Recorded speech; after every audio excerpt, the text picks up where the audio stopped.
जितनी गंभीरता दिखाई है, हर एक बार जब यूनियन का कॉल आया है, बिल्कुल शॉर्ट नोटिस पे आगे चल के बैठ जाइए आप कम लोग। वक्त में आप लोगों ने उस प्रोग्राम में शामिल होकर जो अपना एंगर दिखाया है इस सरकार के खिलाफ, जो अपना गुस्सा दिखाया है WTO के खिलाफ, शिक्षा के निजीकरण के खिलाफ, मैं उसके लिए आपका बेहद शुक्रगुजार हूँ। आपको फिर से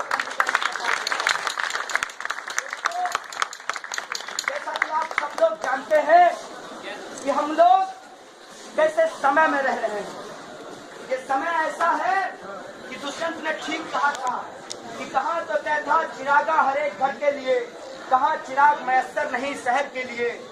देखिए ये कितनी हास्यास्पद बात है कि वो कमेटी बनी यूजीसी के द्वारा, उस कमेटी का नाम था फेलोशिप इन्हांसमेंट कमेटी, और उसका फैसला क्या है कि फेलोशिप को खत्म कर देना चाहिए। ऐसे रेडिकुलस टाइम में हम लोग रह रहे हैं, जब ऐसे लोग हमारे प्रधानमंत्री बन गए हैं जिनको न इतिहास की समझ है, न भूगोल की समझ है, न भारतीय संस्कृति की समझ है। वो भारतीय संस्कृति के ठेकेदार हैं, वो देशभक्ति के ठेकेदार हैं, और वो कहते हैं कि हम विकास करेंगे। हम पूछना चाहते हैं कि कैसा विकास करेंगे साहब? आप एक काम कीजिए, बस आप कुर्सी से उतरकर आराम कीजिए और आप कोई काम नहीं।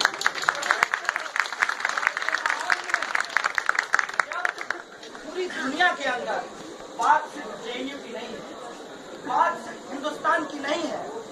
आप अखबार पढ़ते होंगे, आप टीवी देखते होंगे, इंटरनेट का इस्तेमाल करते होंगे। पूरी दुनिया के अंदर एक छात्र आंदोलन खड़ा हुआ है। साउथ अफ्रीका के अंदर तमाम यूनिवर्सिटी का इस्तेमाल किया या जो पूरा का पूरा आंदोलन पूरी दुनिया में चल रहा है, उसको या जो हमारा आंदोलन है उसके साथ जोड़कर देखते हैं और छात्रों की एकता को लाल सलाम करते हैं। चाहे JNU हो, चाहे जामिया हो, पटना यूनिवर्सिटी हो, FCII हो, साउथ अफ्रीका हो, फ्रांस हो, इटली हो, जर्मनी हो, सब जगह यह आंदोलन क्यों खड़ा हो रहा है? आंदोलन इसलिए खड़ा हो रहा है कि जब हमारे हाथ में मोबाइल आया तो एक सपना दिखाया। वो सपना था कि दुनिया जो है वो टेक्नोक्रेट हो गई है, डेवलपमेंट की धारा प्रवाह जो है एक नदी बह रही है जिसमें बस हमको डुबकी लगाने की जरूरत है। लेकिन ये बात कुछ ही दिनों में आज हमारे सामने आ चुका है कि पूंजीवादी जो व्यवस्था है वो एक मंदी से निकलकर, एक संकट से निकलकर दूसरे संकट में जाता है।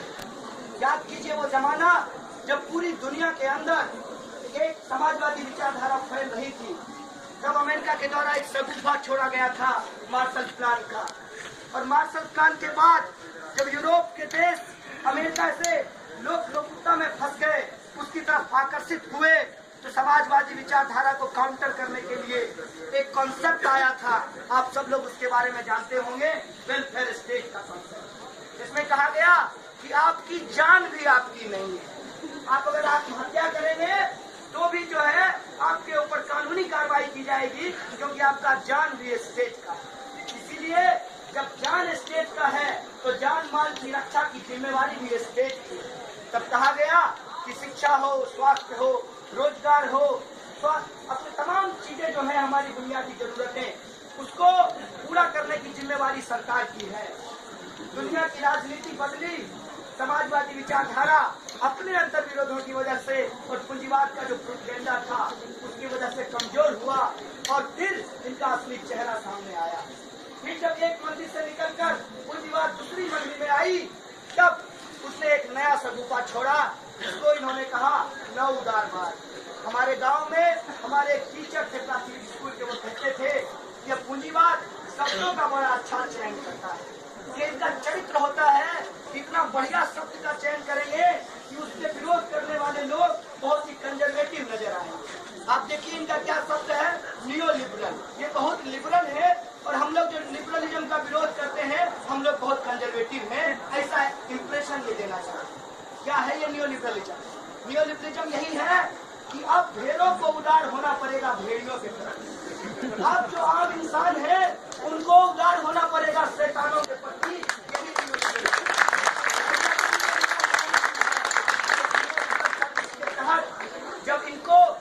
कौन सेक्टर में इन्होंने अपना मुनाफा कमा लिया है, तब इनको अपनी मंदी से निकलने के लिए एक नए सेक्टर की जरूरत है। और वो सेक्टर क्या हो सकता है? वो सेक्टर हो सकता है स्वास्थ्य का, वो सेक्टर हो सकता है शिक्षा का। क्योंकि आपके पास अगर पैसा नहीं है तो आप अरहर का दाल नहीं खरीदेंगे, आप जो है चने के दाल से काम चला लेंगे, या दाल खाएंगे ही नहीं, आलू की सब्जी बनाकर खा लेंगे। लेकिन अगर आपका किडनी फेल हो जाए तो आपको इलाज कराना पड़ेगा, अगर आप बीमार हो जाए तो आपको इलाज कराना पड़ेगा। आप पढ़े ना पढ़े, हमारे पिताजी नहीं पढ़े लेकिन उन्होंने किसी तरह से मुझे जेएनयू जरूर पहुंचाया। तब इनको नजर आता है इस सेक्टर में मुनाफा, इनको नजर आता है स्वास्थ्य में मुनाफा, इनको नजर आता है शिक्षा में मुनाफा। इसीलिए WTO की अंदर एक भारी मीटिंग हो रही है। और यह जो हमारे मोदी जी हैं, जो विकास का एक बहुत बड़ा झंडा उठाए हुए हैं, और वो झंडा इतना ऊंचा है जो आम लोगों की पहुंच से बहुत दूर है। हम पूछना चाहते हैं कि उस विकास में हमारा क्या स्टेक होगा। जब आप शिक्षा को नॉन ट्रेडेबल सेक्शन से उठाकर ट्रेडेबल सेक्शन के अंदर डाल देंगे, इसका मतलब यह होगा कि जिसके पास जितना माल है वो उतना शिक्षा पाएगा। मतलब जिसके पास जितना पैसा है वैसा मोबाइल वो खरीदता है, उतना रिचार्ज करवाता है।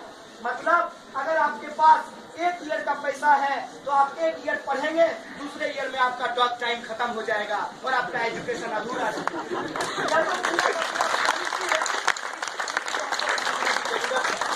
सरकार ये ऐसे ही हमारे जो प्रधानमंत्री हैं वो फ्लाइट मोड में नहीं है, ये पर्पस से फ्लाइट मोड में है।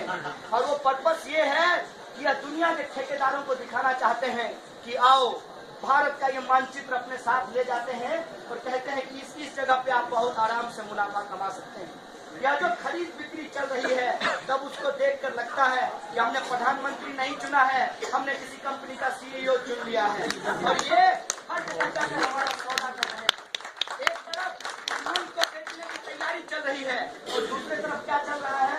दूसरी तरफ चल रहा है 4 बच्चा, तीसरी तरफ चलेगा घर वापसी, नव विवाह, गाय का मांस, घोड़ा का मांस, गधा का मांस। एक तरफ आपको असली मुद्दों से भटकाया जाएगा और दूसरी तरफ जो तथाकथित भावनाएं हैं उनको भड़काई जाएगी और लोग भड़क भी रहे हैं। उसका नतीजा आज हमारे सामने आ रहा है। इस तरह की चीजों को हमको बहुत ही रेशनली और साइंटिफिकली समझने की जरूरत है। बहुत सारे लोग यहाँ होंगे जो मार्क्सिस्ट नहीं होंगे, मैं उनको नहीं कहता हूँ कि वो मार्क्सवादी हो जाए, लेकिन कम से कम बुद्धिवादी तो जरूर हो जाए। और बुद्धिवादी तरीके से अगर सोचेंगे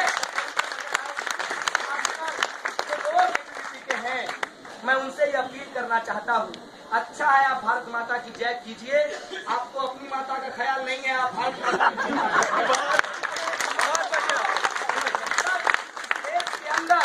पेंशन योजना को बंद किया गया तो वो किसकी सरकार थी?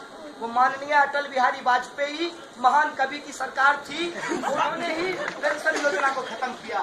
निजीकरण की ऐसी व्यवस्था की गई कि भारतीय उत्पाद अब जो है विदेशी उत्पादों से कंपटीशन नहीं कर सकते। देखते देखते हमारे रेडी पटरी के दुकानों से सत्तू गायब हो गया और पेप्सी कोला आ गया है। और ऐड कैसा आता है? यही है राइट चॉइस बेबी, तो यही है राइट चॉइस बेबी का मतलब है। यही हमको फंसाता है कि हम तुलना करने लगते हैं कि मनमोहन अच्छा है कि मोदी अच्छा है। ठीक बोलता है मोदी कि उसके पास 56 इंच का सीना है। हमारी सोचने की क्षमता है वो खत्म हो जाती है और हम तुलना करने लगते हैं कि पेप्सी अच्छा है कि कोका कोला अच्छा है, एडिडास अच्छा है कि नाइक अच्छा है। यह जो हमारी सोचने की क्षमता है, जो हमारी चेतना है, उसके ऊपर आज हमला हुआ है। और मैं कहना चाहता हूँ हमारे ABP के दोस्तों को कि आप क्यों नहीं पूछते हैं अपनी सरकार से, अगर आपको भारत माता के साथ साथ अपनी माता का भी चिंता है तो वृद्धा पेंशन योजना क्यों बंद करने की तैयारी चल रही है? क्यों जो मनरेगा है उसको आज जब शिक्षा भेजा जाएगा तब उसका असर किसके ऊपर पड़ेगा? तब ये कहते हैं कि ऐसा नहीं होगा, नेट फेलोशिप वापस नहीं हो सकता है, हम इसको होने नहीं देंगे। हम बोले ये बात सिर्फ JNU में बोलेंगे कि दूसरी जगह भी बोलेंगे? इन्होंने कल कहा कि हम भी यूनिवर्सिटी स्ट्राइक करेंगे। हम बोले बहुत अच्छी बात है, और आप जो यूनिवर्सिटी स्ट्राइक करेंगे तब तो पूरे देश में स्ट्राइक हो जाएगा, क्योंकि आपके अनुसार आप ब्रह्मांड के सबसे बड़े विद्यार्थी संगठन हैं।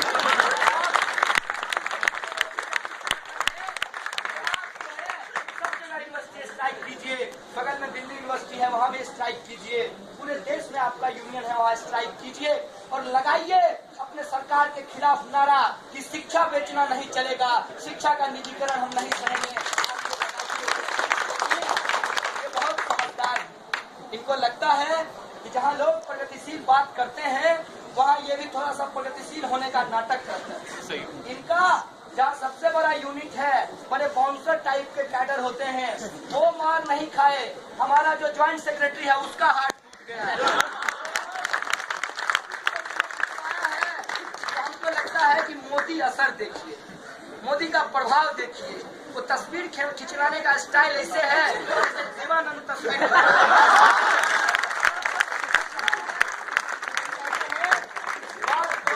समझने की जरूरत है। ये क्यों चल रहा है? ये इसलिए चल रहा है कि आप इसके लिए काबिले तारीफ हैं। आप शॉर्ट नोटिस में सैकड़ों की संख्या में जमा हो जाते हैं, यूनियन का पोस्टर नहीं निकलता है, फिर भी आप 2 बस भर करके यूजीसी को जाकर घेर लेते हैं। हम लोग वहाँ बंद थे और आप लोगों ने यूजीसी को घेर करके बाध्य किया दिल्ली पुलिस के हमारे साथ है। इस एकजुटता को तोड़ने की तैयारी चल रही है। कुछ सवाल है मेरे मन में जो मैं अपने साथियों से पूछना चाहता हूँ, और आपको मिले तो उनसे भी पूछिएगा कि मैं ऐसा ऐसा कह रहा हूँ। पहला सवाल यह है कि आप जेएनयू-एसयू के पदाधिकारी हैं, और जेएनयू-एसयू किसी संगठन का नहीं है, जेएनयू-एसयू स्टूडेंट का है। और जेएनयू-एसयू ने जब एक कॉल दिया, जेएनयू 20 तारीख को पता चला कि ऐसा मिनट आया है यूजीसी का कि नॉन नेट फेलोशिप को खत्म किया जाएगा, एक संगठन डीएसएफ ने ईपीजी बर्निंग का कॉल दिया। उसके बाद इमीडिएट हम लोगों ने यूजीसी पे जाने का एक कॉल लिया। उस कॉल में जाने से पहले जो मेस कैंपेन होना था, मैं यहीं से उनको कॉल किया हूँ। मैं राजा हरिश्चंद्र नहीं हूँ क्योंकि वो बहुत धर्म को मानते हैं, लेकिन मैं इतना कोशिश जरूर करता हूँ कि जो लेनिन कहते हैं कि आपके थ्योरी और प्रैक्टिस में अंतर नहीं होना चाहिए, मैं यहीं से बैठ करके उनको कॉल किया कि ज्वाइंट सेक्रेटरी कहाँ हो, तो कहता है मैं अभी आरती कर रहा हूँ। हमने कहा ठीक है, आरती वारती कर लो, जब आरती से फुर्सत हो जाए तो कल एक प्रोटेस्ट है उसमें चलना। तो वो मैं कैंपेन में नहीं आया। उसके बाद कल जब हम लोग गंगा ढाबा पहुंचे अगले दिन, तो फिर मैंने उसको वहां से कॉल किया कि अब कहाँ हो, अब तो आरती खत्म हो गया है। कहा कि हम जो है यूजीसी के पास ही हैं, आप आ जाइए जल्दी से। हमने कहा तुम पहले ही पहुंच गए? बोला हाँ। बोले ठीक है, हम लोग आ रहे हैं। एक काम करो, बहुत सारे स्टूडेंट यहाँ कह रहे हैं कि आज यूजीसी बंद है, तुम जरा पता लगा दो कि यूजीसी बंद है कि खुला हुआ है। आधे घंटे के बाद कॉल करता है, कहता हमने अंदर से फोन करके पता किया है कि यूजीसी आज बंद है। मुझे उसकी बात पे भरोसा नहीं है, क्योंकि अगर वो यूजीसी पे ही खड़ा है तो आधा घंटा कैसे वक्त लग गया उसको पता करने में। हमको लगा कि जरूर झंडे वाला ने कॉल किया होगा, पूछा होगा। जो है आप लोग हमारे देहात में कहते हैं भांग देना, मतलब बर्बाद। तो फिर हमने जो है अपने दूसरे साथियों को कहा कि जरा पता लगाइए कि खुला है कि बंद है। पता चला यूजीसी खुला हुआ। हम समझ गए कि इसका क्या मंशा है। फिर हम लोग 2 बस में भरकर वहां पहुंचे, और वहां पर लोगों का एक एंगर था, एक गुस्सा था, वो दिखा। गेट को खोलते हुए लोग जो है, टूटा नहीं है, इस बात को हम लोग भी अति उत्साह में नहीं बोलते, गेट खुल गया, धक्का देने पे खुल गया। गेट जो है खोलते हुए जो है हम लोग अंदर पहुंचे। उसके बाद हम लोगों ने तय किया ये हमारी ही संपत्ति है, इसलिए शीशा वैसा नहीं तोड़ना चाहिए, यहीं बैठ करके हम लोग इसको कब्जा करते हैं, तब तक हमारे प्रतिनिधि बात करने के लिए जाएंगे। एक और डेलीगेशन अंदर गया, और फिर वही बात होना था। राष्ट्रवादी लोग हैं, राष्ट्रीय मिठाई जिलेबी बहुत पसंद होगा, गोल गोल घुमाना शुरू किया इन लोगों ने। हम कहते थे कुछ, ये बोलते थे कुछ और। हमने कहा ये बताइए कि आपने इतना बड़ा फैसला बिना सोचे कैसे ले लिया? यूजीसी जो इतना बड़ा संस्थान है, वो एंटी स्टूडेंट पॉलिसी को कैसे इंडोर्स कर सकती है? तो वो कहे इतना बात तो मुझे नहीं पता, ये मेरी इंडिविजुअल कैपेसिटी से बाहर है। हमने कहा जिसकी इंडिविजुअल कैपेसिटी है उसी को बुला दीजिए।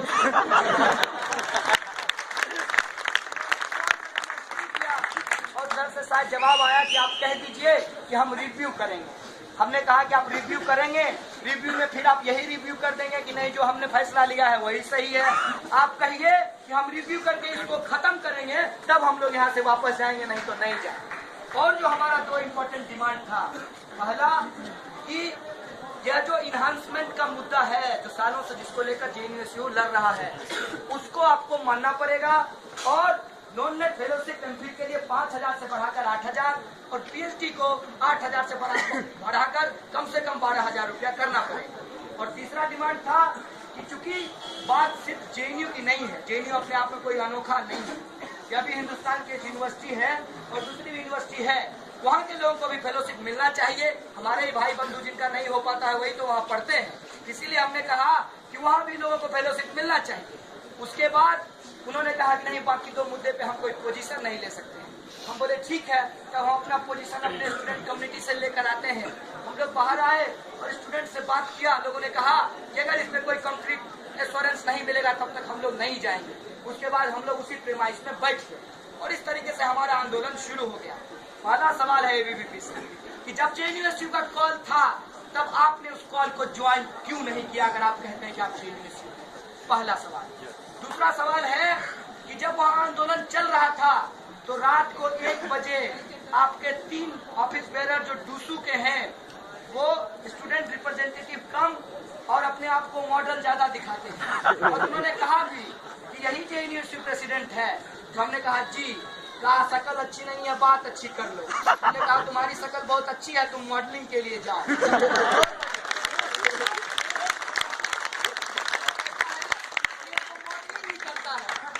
समझ गए, आप पैसा लेकर के जो चुनाव लड़ता है वो मॉडलिंग ही कर सकता है, हम लोग पॉलिटिक्स करते हैं और यहाँ पॉलिटिक्स करने आए हैं।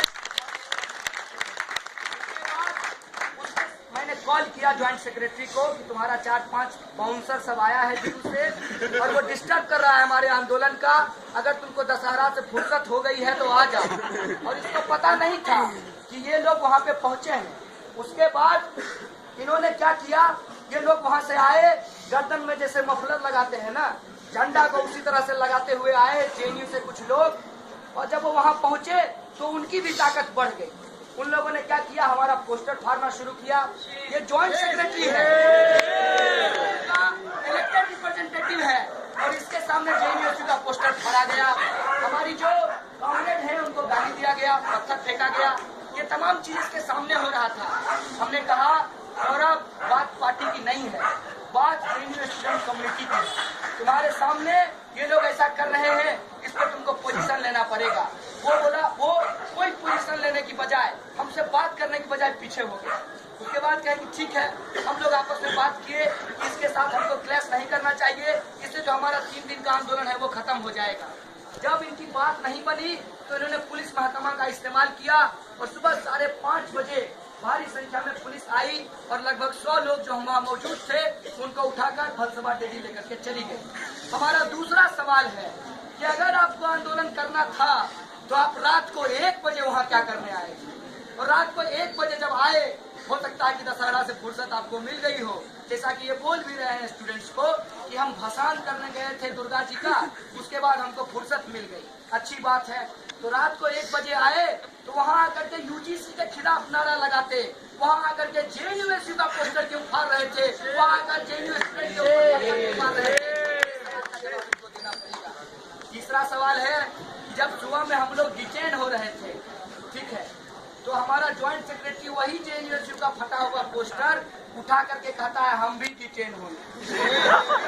कहा कि तुमको डिटेन नहीं करेंगे, तुम जाओ, तुमको डिटेन करेंगे तो हमको डिटेन होना पड़ जाएगा सरकार के आदमी। बात तो है कि फोटो सेशन छूट गया, ये तो डिटेन वहाँ हो नहीं पाया। उसके बाद जो हमारे साथी लोग जेएनयू से दूसरे इलाकों से वहाँ पहुंचे, तब ये लोग भी 20-25 की संख्या में पहुंचा और वहाँ पे लौटने लगा रोड। पुलिस इसको पकड़ ही नहीं रही थी, इसको लगा कि कुछ करना पड़ेगा तभी तो पुलिस पकड़ेगी, पुलिस पकड़ेगी नहीं तो फोटो कैसे खिंचाएंगे।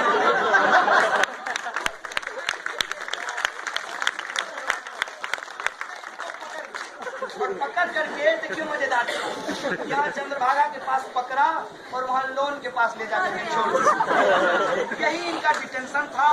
उसके बाद हमारा तीसरा सवाल है, जब आप पर्चा निकाल के कह रहे हैं कि नॉन नेट फेलोशिप वापस हो गया, तो आप प्रोटेस्ट करने 1 बजे या सुबह में क्यों गए? तीसरा सवाल हमारा एबीवीपी।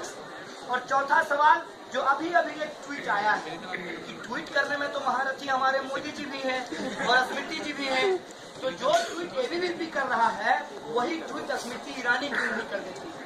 स्मृति ईरानी कहे मीडिया को कि कि हम नॉन नेट फेलोशिप को वापस नहीं करेंगे, तब हम मानेंगे कि तुम सच बोल रहे हो। वरना हमको तुम्हारे बात पे, जब स्मृति ईरानी के बात पे भरोसा नहीं है तो तुम्हारे बात पे कैसे भरोसा करेंगे।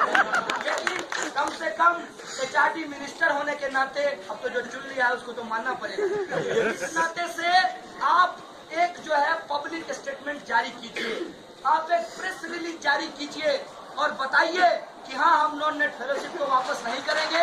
और स्टूडेंट का जो डिमांड है कि हम नॉन नेट फेलोशिप को बढ़ा कर देंगे और सबको देंगे, ये 3 मुद्दे पे जो है स्मृति ईरानी को पोजीशन लेना पड़ेगा। अदरवाइज हमको नहीं लगता कि हमको अपने आंदोलन को और अपने मोमेंटम को लूज करना चाहिए। ये हमारा अपील है।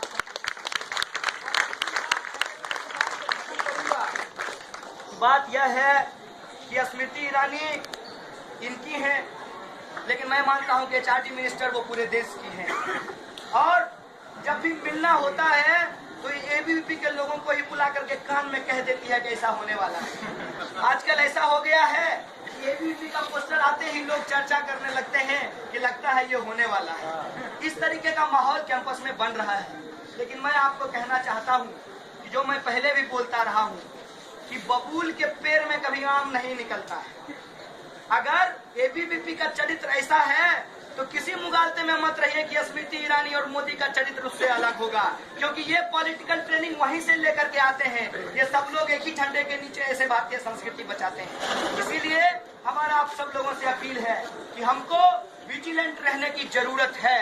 और जो मोमेंटम पूरे देश के अंदर ऑक्युपाई यूजीसी के नाम से खड़ा हुआ है, उस मोमेंटम को हमको वहां तक लेकर जाना है जो शिक्षा के निजीकरण के खिलाफ जाता हो, जो शिक्षा को बेचने के खिलाफ जाता हो।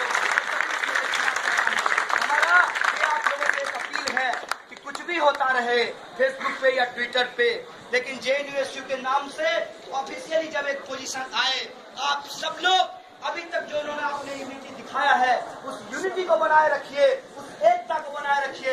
और हमारा विश्वास है कि जो एकता है, उसकी जो लड़ाई है जो पूरी दुनिया में चल रही है, उस लड़ाई में हम WTO को हराएंगे, निजीकरण को हराएंगे और शिक्षा का जो हमारा बुनियादी अधिकार है उसको हम लेकर रहेंगे। नॉन नेट फेलोशिप बढ़ा हुआ लेकर रहेंगे, सबके लिए लेकर रहेंगे। इन्हीं शब्दों के साथ मैं अपनी बात को खत्म करूंगा। शुक्रिया। इनकलाब जिंदाबाद।